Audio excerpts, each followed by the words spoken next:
కృష్ణమూర్తన్న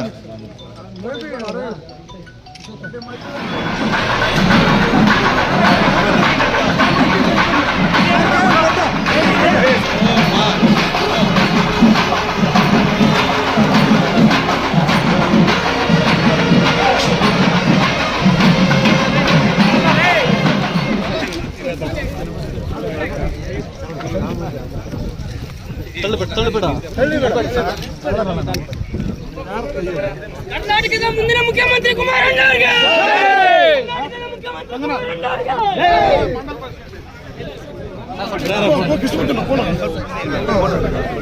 गौस भाई और रहती है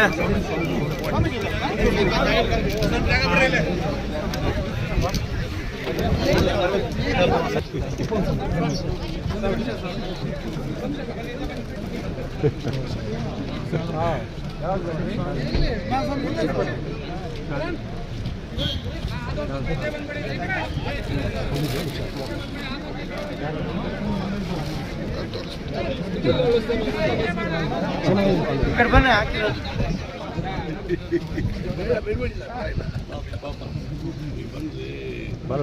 ಸೆಕ್ಯೂರಿಟಿ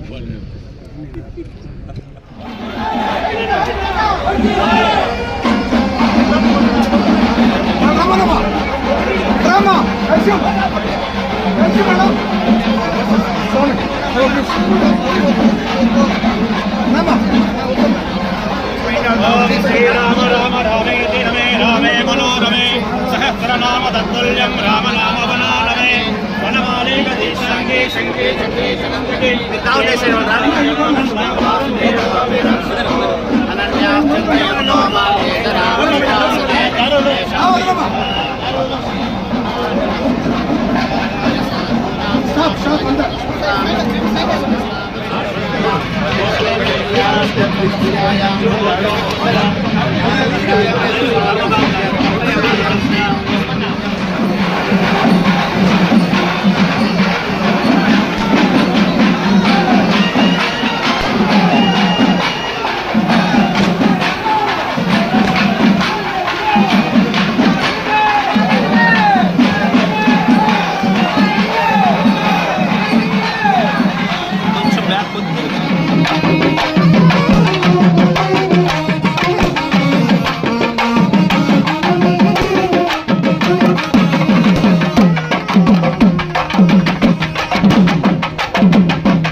ತಿರುಪತಿ ಬೆಟ್ಟದ ತುದಿಯಲ್ಲಿ.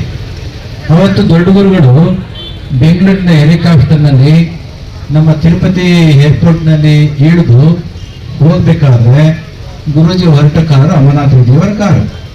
ಅವರು ಮುಂದೆ ಕೊಡ್ತಿದ್ರು, ನಾನು ಹಿಂದೆ ಕೊಡ್ತಿದ್ದೆ ದೊಡ್ಡವರ ಜೊತೆಯಲ್ಲಿ. ಅಮರನಾಥ ರೆಡ್ಡಿಗೆ ಹೇಳಿದ್ರು, ನೋಡಪ್ಪ ಯಾರು ಅನ್ಯತೆ ಭಾವಿಸ್ಲಿಕ್ಕೆ ಹೋಗ್ಬೇಡಿ, ಹೇಳಿ ಕೇಳಿ ನಮ್ಮ ತಿರುಪತಿ ಬೆಟ್ಟ ಇದೆಯಲ್ಲ, ಪುರಾಣದ ಕಾಲದಲ್ಲಿ ಇದು ಬೇರೆ ಒಂದು ಬೆಟ್ಟ ಆಗಿತ್ತು ಗೊತ್ತಾ ನಿಮಗೆ? ಯಾವಾಗ ಭೃಗು ಮಹರ್ಷಿ ಬಂದು ಈ ತ್ರಿಮೂರ್ತಿಗಳನ್ನು ಸರ್ವಶ್ರೇಷ್ಠ ಯಾರು ಅಂತ ಪರೀಕ್ಷೆ ಮಾಡಲಿಕ್ಕೆ ಹೊರಟಾಗ, ಆ ಕತೆ ನಿಮ್ಗೆ ಗೊತ್ತಲ್ವಾ? ಆ ಸಂದರ್ಭದಲ್ಲಿ ಗೊತ್ತಿಲ್ವ ಕತೆ ನಿಮ್ಗೆ? ಎಷ್ಟು ಜನ ಗೊತ್ತು ಕೈ ಐತಿ? ಗೊತ್ತಿಲ್ಲ ಅಂದ್ರೆ ಕತೆ ಹೇಳ್ತೀನಿ, ಗೊತ್ತಿಲ್ಲ ಹಾಗೆ ಮುಂದಕ್ಕೆ ಹೋಗ್ತೇನೆ. ಇದು ಕತೆ ಗೊತ್ತು ಹೇಳ್ತೇನೆ, ನಿಮ್ಗೆ ಗೊತ್ತಿದೆ. ಆ ದೇವಲೋಕದಲ್ಲಿ ಒಂದು ದೊಡ್ಡ ಯಾಗ ಮಾಡ್ತಾ ಇರ್ತಾರೆ, ಹೌದಾ? ಯಾಗ ಮಾಡಿದ್ಮೇಲೆ ಯಾಗದ ಅಂತಿಮ ಫಲವನ್ನ ಕಲ್ಮಿನೇಷನ್ ಫ್ರೂಟ್ ಅಂತ ಕರಿತೀವಲ್ಲ, ಆ ಯಾಗದ ಎಸೆನ್ಸ್ ಅನ್ನ ಯಾರಿಗೆ ಕೊಡ್ಬೇಕು ಅಂತ ಯೋಚನೆ ಮಾಡ್ಬೇಕಾದ್ರೆ ಅವ್ರು ಯೋಚನೆ ಮಾಡಿದ್ರು ಒಂದು ಯಾರಿಗೆ ಕೊಡ್ಬೇಕು ಅಂತ. ಕೊನೆಗೆ ತ್ರಿಮೂರ್ತಿಗಳಿಗೆ ಕೊಡಬೇಕು ಅಂತ ಯೋಚನೆ ಮಾಡಿದ್ರು. ಯಾರ್ಯಾರು ತ್ರಿಮೂರ್ತಿಗಳು? ಬ್ರಹ್ಮ, ವಿಷ್ಣು, ಮಹೇಶ್ವರ. 3 ಜನಕ್ಕೆ ಕೊಡ್ಬೇಕು. 3 ಜನ ಯಾರೋ ಒಬ್ರಿಗೆ ಕೊಡ್ಬೇಕು. ಒಬ್ರಿಗೆ ಕೊಟ್ಟರೆ ಒಬ್ಬರಿಗೆ ಬೇಜಾರಾಗುತ್ತೆ, ಒಬ್ಬರು ಬೇಜಾರು ಮಾಡ್ಕೊತಾರೆ. ಅದಕ್ಕೋಸ್ಕರ ಅವ್ರೇನ್ ಮಾಡಿದ್ರು, ಈ 3 ಜನದಲ್ಲಿ ಶ್ರೇಷ್ಠ ಯಾರು ಅಂತ ತಿಳ್ಕೊಂಡು ಬರ್ಲಿಕ್ಕೆ ಅಂತ ಒಬ್ಬ ಋಷಿಯನ್ನ ಕಳಿಸ್ಕೊಡ್ತಾರೆ. ಯಾರನ್ನ ಕಳಿಸ್ತಾರೆ? ಭೃಗು ಮಹರ್ಷಿಯನ್ನ ಕಳಿಸ್ಕೊಡ್ತಾರೆ. ಏಡಿ ಕೇಳಿ ಕೋಪಿಷ್ಟ ಮನುಷ್ಯ. ಅವರು ಫಸ್ಟ್ ಎಲ್ಲಿಗೆ ಹೋಗ್ತಾರೆ? ಕೈಲಾಸಕ್ಕೆ ಹೋಗ್ತಾರೆ. ಆ ಕೈಲಾಸದಲ್ಲಿ ಈಶ್ವರ ಕಲ್ಲಿನ ತರ ಕೊಡ್ತಿದ್ದಾನೆ. ಕಲ್ಲಿನ ತರ ಕೊಡ್ತಿರ್ತಕ್ಕಂಥ ಈಶ್ವರನ ನೋಡಿ ನಾನು ಬಂದ್ರು ಕೂಡ ರೆಸ್ಪೆಕ್ಟ್ ಕೊಡ್ಲಿಲ್ಲ ಅಂತ ಹೇಳಿ ಶಾಪ ಕೊಟ್ಟಿರುತ್ತೆ. ನಾನು ಬಂದಾಗ ಕಲ್ಲಿನ ತರ ನೀನ್ ಕೊಡ್ತಿರೋದ್ರಿಂದ ಮುಂದೆ ಭೂಲೋಕದಲ್ಲಿ ಜನಗಳು ನಿನ್ನನ್ನ ಪೂಜೆ ಮಾಡೋದಲ್ಲ, ಕಲ್ಲನ್ನ ಪೂಜೆ ಮಾಡಲಿ ಅಂತ ಹೇಳಿ ಇವತ್ತು ನಾವೆಲ್ಲ ಈಶ್ವರನ ಯಾವ ರೂಪದಲ್ಲಿ ಪೂಜೆ ಮಾಡ್ತೇವೆ? ಶಿವಲಿಂಗ ರೂಪದಲ್ಲಿ ಪೂಜೆ ಮಾಡ್ತೇವೆ. ಅಲ್ಲಿಂದ ಸೀದಾ ಸತ್ಯಲೋಕಕ್ಕೆ ಹೋದ. ಸತ್ಯಲೋಕ ಯಾರ್ದು? ಬ್ರಹ್ಮನದು. ಬ್ರಹ್ಮನು ಕೂಡ ಗೊತ್ತಿಲ್ಲದ ಹಾಗೆ ಕೊಡ್ತುಬಿಟ್ಟ, ಅವನಿಗೂ ಶಾಪ ಕೊಟ್ಟ. ಭೂಲೋಕದಲ್ಲಿ ಯಾರು ಕೂಡ ಪೂಜನೆ ಮಾಡಬಾರ್ದು ಅಂತ. ಕೊನೆ ಪಕ್ಷ ಶಿವನಿಗೆ ಪೂಜನಾರ ಮಾಡಲಿ ಬೇರೆ ರೂಪದಲ್ಲಿ ಅಂತನಾದ್ರೆ ಹೇಳಿದ್ನು. ಆದ್ರೆ ಬ್ರಹ್ಮನಿಗೆ ನೋ ಒನ್ ಶುಡ್ ವರ್ಷಿಪ್ ಬ್ರಹ್ಮ ಇನ್ ಕಲಿಯುಗ ಇನ್ ಆನ್ ಪ್ಲಾನೆಟ್ ಅರ್ತ್ ಅಂತ ಶಾಪ ಕೊಟ್ಟ. ಅದಕ್ಕೆಲ್ಲಾದ್ರೂ ಬ್ರಹ್ಮನ ದೇವಸ್ಥಾನ ನೋಡಿದೀರಾ? ಅದು ಇನ್ನು ಉಳಿದಿರೋದು ಒಂದೇ ಒಂದು, ಯಾವುದು? ವೈಕುಂಠ. ವೈಕುಂಠಕ್ಕೆ ಹೋದ ಅಷ್ಟೊತ್ತು ತಾಯಿ ಲಕ್ಷ್ಮಿಯ ಜೊತೆನಲ್ಲಿ ಒಂದು ದೈವದತ್ತವಾಗಿರ್ತಕ್ಕಂಥ ನರ್ತನ ಮಾಡಿ ಸುಸ್ತಾಗಿ ಆರಾಮ ಮಲಗಿದ್ದ ಮಹಾವಿಷ್ಣು. ವಕ್ಷಸ್ಥಳದಲ್ಲಿ ಲಕ್ಷ್ಮಿ ಇದ್ದು ಆ ಮನುಷ್ಯ ಆಗ್ ಮಾಡಿದ. ಎಲ್ಲಿ? ಬ್ರಹ್ಮಲೋಕದಲ್ಲಿ. ಕೈಲಾಸದಲ್ಲಿ ಇವ ಹಿಂಗ್ ಮಾಡಿದ. ಈ 3 ಜನದಲ್ಲಿ ಯಾರು ಯೋಗ್ಯ ಅಂತ ಹುಡುಕಕ್ಕೆ ಅಂತ ಬಂದ್ರೆ ಹೇಗಾಯ್ತಲ್ಲ ಅಂತ ಹೇಳಿ ತುಂಬಾ ಬೇಜಾರಾಗಿ ಅವನಿಗೆ ಶಾಪ ಕೊಟ್ಟಿದ್ದ, ಇವನಿಗೆ ಕೋಪ ಮಾಡಿ ಬೈದಿದ್ದ. ವೈಕುಂಠಕ್ಕೆ ಬಂದಾಗ 2 ಮಾಡಲಿಲ್ಲವಂತೆ. ಕಾಲೆತ್ತಿ ಸೀದಾ ವಕ್ಷಸ್ಥಳಕ್ಕೆ ಹೋದ್ಬಿಟ್ಟ. ವಕ್ಷಸ್ಥಳದಲ್ಲಿ ಯಾರು ಮಲಗಿದ್ರು? ಲಕ್ಷ್ಮೀ ದೇವಿ ಮಲಗಿದ್ರು. ಏಟ್ ಬಿದ್ದದ್ದು ಯಾರಿಗೆ? ವಿಷ್ಣು ಉಳಿಸ್ಕೊಂಡು ಏನ್ ಮಾಡಿದ ಗೊತ್ತಾ? ಕೋಪಿಷ್ಟನಾಗಿರ್ತಕ್ಕಂಥ ಭೃಗು ಮಹರ್ಷಿಯ ಪಾದ ಮೇಲೆ ಒಂದು ಕಣ್ಣು ಇತ್ತಲ್ಲ, ಒತ್ತಾ ಕೋಪದ ಕಣ್ಣನ್ನ ಕಿತ್ತಾಕ್ಬಿಟ್ಟು ಅವನು ಶಾಂತನಾಗಿದ್ದ. ನಾನು ಒದ್ರೂ ಕೂಡ ಇವ ಇಷ್ಟೊಂದು ಶಾಂತಿನ ನನ್ನ ಪಾದ ಸೇವೆ ಮಾಡ್ತಾವನಲ್ಲ ಅಂತ ಹೇಳಿ ಇವನೇ ಸರ್ವಶ್ರೇಷ್ಠ ಅಂತ ಹೋಗಿ ಋಷಿಗಳಿಗೆ ಹೇಳಿದ. ಯಜ್ಞದ ಫಲ ಯಾರಿಗೆ ಹೋಯ್ತು? ಮಹಾವಿಷ್ಣುವಿಗೆ ಹೋಯ್ತು. ಅವ್ರೇನೋ ಅವಾರ್ಡ್ ಕೊಟ್ರು. ಮನೆಯಲ್ಲಿ ಬೆಂಕಿ ಹತ್ತು. ಏನಾಯ್ತು ಮನೆಯಲ್ಲಿ? ಅಮ್ಮ ಮೇಡಮ್ ಹೇಳಿದ್ರು, ಮೇಡಮ್ ಅಂತ ಲಕ್ಷ್ಮೀ ದೇವಿ ಹೇಳಿದ್ರು, ಅಲ್ಲ ನಿನ್ನ ಜಗತ್ತೆಲ್ಲ ಪೂಜೆ ಮಾಡ್ತಾರೆ ಅಂತ ನೀನು ಮದುವೆ ಆದ್ರೆ ನೀನು ಎಲ್ಲರ ತುಂಬ ಹೊಲಿಸ್ಕೊಂಡು ಕೊಡ್ತೀಯಲ್ಲ, ಕುತ್ಕೊಳ್ತೀಯಲ್ಲ, ನೀನು ನನ್ನ ನೆಂಗಿರೋದು ಕೋಪ ಮಾಡ್ಕೊಂಡು ಮುನ್ಸ್ಕೊಂಡು ಭೂಲೋಕಕ್ಕೆ ಬಂದ್ಬಿಡ್ತಾರೆ. ಗಂಡಸರಿಗೆ ಅನ್ಸುತ್ತೆ ಒಮ್ಮೊಮ್ಮೆ ಹೆಣ್ಮಕ್ಳನ್ನ ತೋರ್ ಮನೆಗೆ ಹೋದ್ರೆ ಬಹಳ ಸಂತೋಷ ಆಗುತ್ತೆ 1-2 ದಿನ.